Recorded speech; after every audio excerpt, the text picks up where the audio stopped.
आज हमारे देश में फर्टिलाइज़र्स का जो प्रोडक्शन हो रहा है, इसमें इफ़को का बहुत बड़ा योगदान है। इस वर्ष अगर हम देखें 25-26 में, तो करीब करीब 20% फर्टिलाइज़र की रिक्वायरमेंट पूरे देश की है, उसको इफ़को ने पूरा किया है।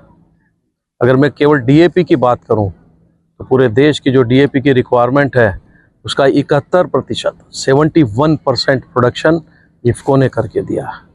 तो इफ़को एक ऐसी सहकारी संस्था है जो किसानों के द्वारा बनी हुई है। इसके संचालन में किसानों के हित की ही रक्षा की जाती है।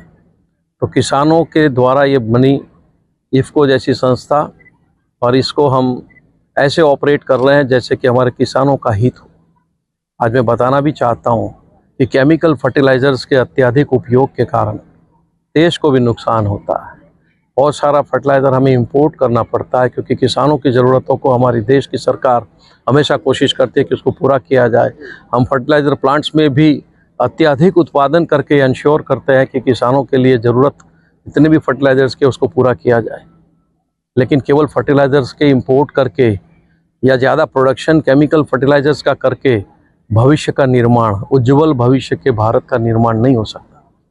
तो तभी संभव हो सकता है कि यदि हम केमिकल फर्टिलाइज़र्स से उपयोग से बाहर निकल करके यदि हम speciality fertilizer, non chemical fertilizers की तरफ आगे बढ़ें। तो इस दिशा में भी इफ़को ने अपने इनोवेटिव जो प्रोडक्ट्स हैं, चाहे वो नैनो फर्टिलाइज़र्स के रूप में हो, चाहे बायोस्टिमुलेंट्स के रूप में हो, चाहे हमारे वर्मी कंपोस्ट फर्टिलाइज़र्स के रूप में हो, ऑर्गेनिक फर्टिलाइज़र्स के रूप में हो, तो इसको हमारे देश के किसानों को उपलब्ध कराया है।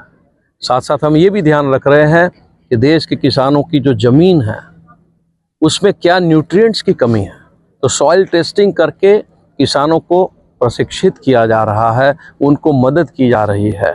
साथ साथ जो न्यूट्रिएंट्स की जिस क्रॉप के लिए ज़रूरत है, उसके आधार पे हमारे फील्ड ऑफिसर्स गांव-गांव फील्ड तक, किसानों तक जा कर के उनको प्रशिक्षित कर रहे हैं, उनको समझा रहे हैं कि कौन सा फर्टिलाइज़र उनके प्रोडक्शन को बढ़ाने के लिए, क्रॉप के प्रोडक्शन के लिए ज़रूरी है, उसका सही मात्रा में सही समय पे कैसे उपयोग किया जाए।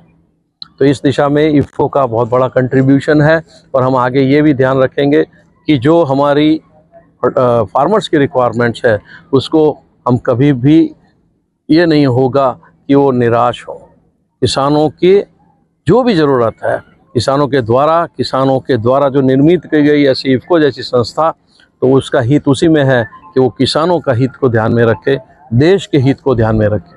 हम इंपोर्ट कम करना चाहते हैं, हम ये देखें कि कैसे करके ये केमिकल फर्टिलाइज़र्स का उपयोग कम किया जाए, इंपोर्ट अपने आप कम हो जाएगा। हम आत्मनिर्भर फर्टिलाइज़र के मैन्युफैक्चरिंग में भी हो सकते हैं। आप देखिए कि आज हमारा देश फूड सिक्योरिटी के लिए तो पूरा सक्षम है, हम विदेश में एक्सपोर्ट भी कर रहे हैं, लेकिन फर्टिलाइज़र हम इंपोर्ट करते हैं। और फर्टिलाइज़र का इंपोर्ट इसलिए करना पड़ता है कि हमारे देश में ना रॉ मटेरियल्स उपलब्ध है, चाहे यूरिया बनाना हो, चाहे कोई फॉस्फेटिक डीएपी, एनपीके, एनपीएस बनाना हो। तो इस प्रकार के रॉ मटेरियल्स को हम बाहर से ला कर के देश में फर्टिलाइज़र का निर्माण कर रहे हैं। यदि हम उसमें कुछ परिवर्तन करें तो दो फायदे होंगे।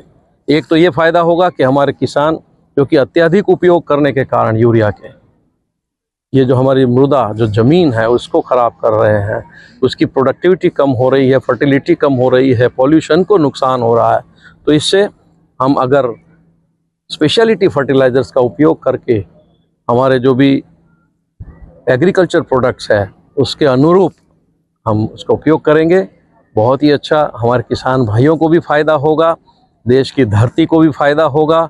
और हमारा देश आज करीब करीब 2 लाख करोड़ रुपए की जो सब्सिडी के पीछे खर्च कर रहा है, ये पैसे विदेशों में हम रॉ मटेरियल्स खरीद करने के लिए उपयोग करते हैं, उसमें कुछ बचत हो जाएगी, देश का भला होगा, देश की जनता का भला होगा, देश के किसानों का भला होगा।